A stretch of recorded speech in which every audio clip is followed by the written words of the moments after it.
last time around against Michigan, they shot about 50% from the field. What Right. are some of the things you were hoping to do differently? Well, we changed a little bit about how we're going to guard ball screens. It's going to be a little bit different. We didn't had a solid plan, but we didn't execute the plan at their place.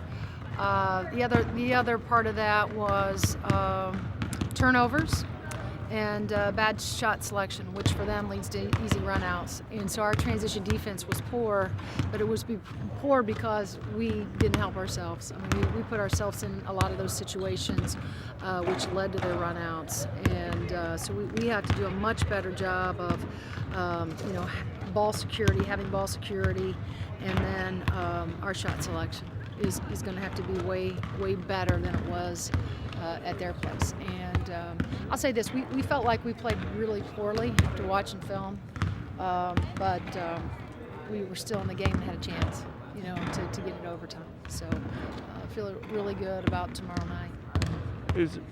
Obviously it was a situation kind of similar with Northwestern where you had lost and you came back and Right. kind of got the win. You kind of see the same kind of motivation this time around against Michigan. Well, I just think right now, we're playing with a greater purpose, a greater sense of urgency, because we know what's at stake for us, and on top of it, they beat us, and so there's something, that was a disappointment that we felt like, as I mentioned, we were in the game and had a chance, but we couldn't pull it off, and so. As I said to the guys after the Northwestern loss at their place and after Michigan, we're going to have another opportunity. And tomorrow is it. And there's something about being able to play teams more than once. You're always either way. It's whether you beat them or whether you lose. It's another opportunity and a little bit of familiarity with the teams. But for us, that was a disappointing loss for us. We didn't handle ourselves well enough for 40 minutes. So there certainly is motivation there. Yeah, they've won 6 in a row. I mean, are they playing better, do you think, than anyone? They've played tremendous, and obviously their record is an indicator of how well they have played. And they've played well at home and they've played well on the road.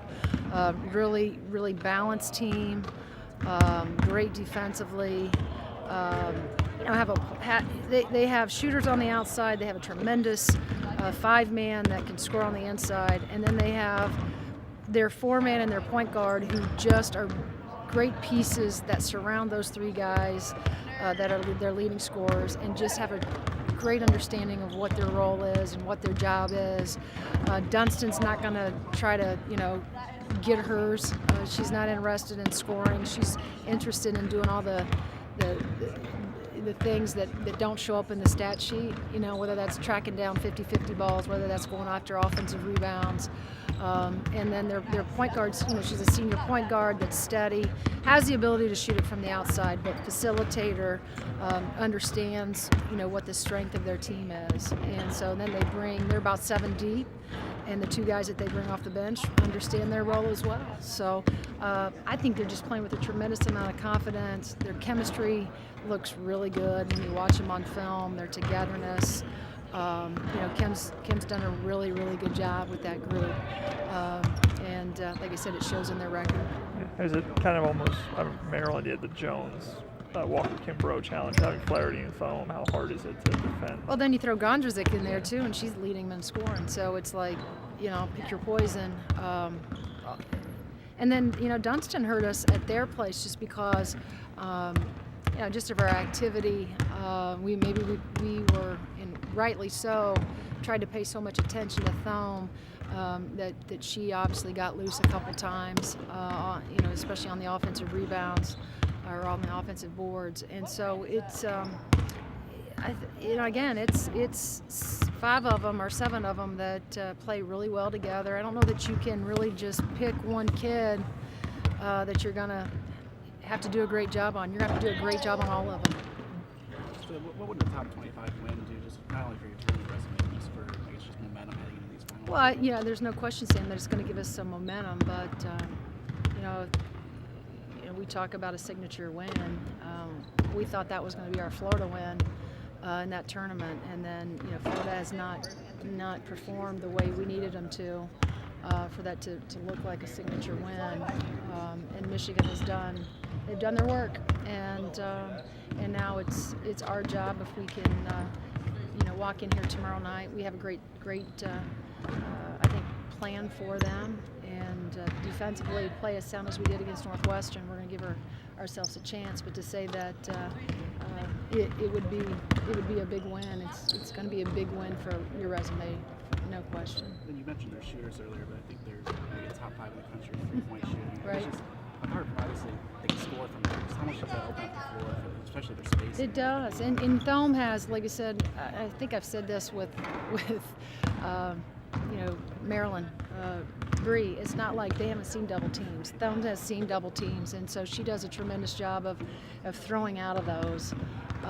And so and again, she's throwing out to kids like Bree is, with kids that are shooting upper 50% from the three-point line. So it's difficult, but we really feel like Jen gives us an opportunity to be able to match up with her.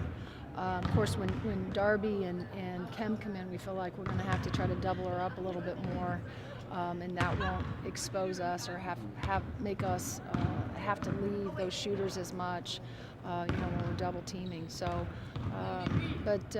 they're terrific in a lot of categories, but obviously their shooting is something that certainly stands out. Tom had, I think, 7 turnovers last time you played them up there. Is there something you're kind of keying in on the tape? No, not really. I mean, she's going to turn it over. She's a sophomore, and she makes, at times, again, when you can double her and she puts it on the deck and you get your hands in there and there's activity around her, you can get her to perhaps turn it over, but she's pretty solid as far as her decision making. Our activity has to be great defensively. When she catches, especially on the low block, because she is, she's at a high percentage on either block. So there's not one thing, again, you can take away from her. You just try to make it as difficult when she does catch. Just crowd her as much as you can, and if you're not going to double team her, if she does put it on the deck, like I said, you try to get in there and sweep and dig and try to get a hand and just try to keep her off balance as much as you can.